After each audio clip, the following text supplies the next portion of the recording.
তো hello guys, চলে এসেছি মিনি ব্লগের নেক্সট পার্ট নিয়ে। তো আপনারা দেখতেই পাচ্ছেন এখন সন্ধ্যা নেমে এসেছে। সারাদিন সেরকম কোনো কিছুই করিনি, তো সেই কারণে হঠাৎ করে প্ল্যান হলো যে বিচে যাওয়া যাবে, বিকেলবেলা বিচে যাবো। তো সেই কারণে বিচের উদ্দেশ্যে রওনা দিলাম। তো নিচে অটো দাঁড়িয়েছিল, তো আমরা অটোতে গেলাম। গিয়ে দেখুন মাম্পু কতটা এক্সাইটমেন্ট নিয়ে বসে আছে। আর এই দেখুন আমি, রাজু, আর এই দেখুন মা আর ডল সবাই বসে পড়েছে। শুধু বাবার জন্য আমরা অপেক্ষা করছিলাম, বাবা এসে গেলে অটোটা ছাড়া হবে। তারপর বাবা এসে গেছে, অটোটা ছাড়া হলো। তারপর আমি রাস্তাঘাট দেখছিলাম যে কেমন, মানে জায়গাটা ভালোই, বেশ খারাপ না, খুব ভালো। তো আমাদেরকে হঠাৎ করে ওই অটো কাকু একটা মন্দিরের সামনে নিয়ে গেছিলো। দেখুন সেখানে কত সুন্দর মন্দির, ভিতরে জগন্নাথ ঠাকুর আছে যদিও বা। আর এই দেখুন এখানে কত রকমের মাছের চাষ করা হয়েছে। আমি পেছনে পোজ দিচ্ছিলাম কিন্তু আমাকে ক্যামেরায় নেয়নি, আর যখন আমি পোজ দিচ্ছিলাম তখন আমাকে নিচ্ছে। তো সেই কারণে আমি একটা পোজ দিলাম। দেওয়ার পর মন্দিরটা ঘুরলাম, ঘুরে চারপাশটা ঘুরছিলাম। তো ঘুরতে ঘুরতে হঠাৎই দেখি যে মন্দিরের পেছন দিকে একটা রাজধানী এক্সপ্রেস আছে, যেটাকে দেখে আমার এক্সাইটমেন্ট মানে হাই লেভেলে উঠে গেছিলো।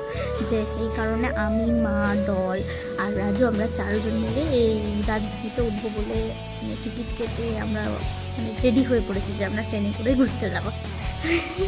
তো সেই কারণে একটুখানি ট্রেনের মজা করবার জন্য আমরা চারজন মিলে বসে পড়লাম।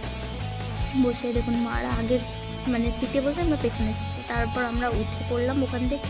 উঠে আমরা বিচের জন্য রওনা দিয়েছিলাম। আর বিচে সাইডে গিয়ে দেখি অনেকটা দীঘার মতো স্টল বসেছে। আমি সব কিছু দেখছিলাম, দেখতে দেখতে হঠাৎ আমার চোখে গোলা পড়েছে। আমি আর ডল তো গোলা খাওয়ার জন্য বায়না করছিলাম। তো বাবা ফাইনালি, তখন আমি দেখছিলাম যে কী বিক্রি হচ্ছে না হচ্ছে, তখন বাবা আমাদের দুজনকে গোলা কিনে দিল। তো গোলা খাওয়ার পর আমরা ডাইরেক্ট পিছে গেলাম। দেখি জল অতটাও নেই, মানে নেই বললেই চলে, কম ছিল জল, মানে কমে গেছিলো। তো সেই কারণে আমরা বিচের সাইডে হেঁটে হেঁটে দেখছিলাম যে কোথায় কী রাস্তা কী। তো ওখানে হঠাৎ করে সুইটকর্ন দেখতে পেয়ে আর বাবাই বলে সুইটকর্ন হবে, তো সেই কারণে সুইটকর্ন নিচ্ছিল। আর সুইটকর্ন নিয়ে আমি যে সুইটকর্নটা নিয়েছি তখনই ও দেখি ঘুগনি নিয়ে চলে এসেছে, ঘুগনি খাবে। তো ঘুগনি হওয়ার সঙ্গে সঙ্গে আমরা আবার ফুচকা খাওয়া শুরু করেছি। তারপর আমার চিংড়ি মাছ খাওয়ার ক্রেভিং হচ্ছিলো, তো আমি চিংড়ি মাছ ভাজা করতে দিয়েছিলাম কাকুটাকে। দিয়ে দেখুন এখন চিংড়ি মাছটা খুব টেস্টি ছিল। আর সবাইকে আজকের মতো এখানেই টাটা।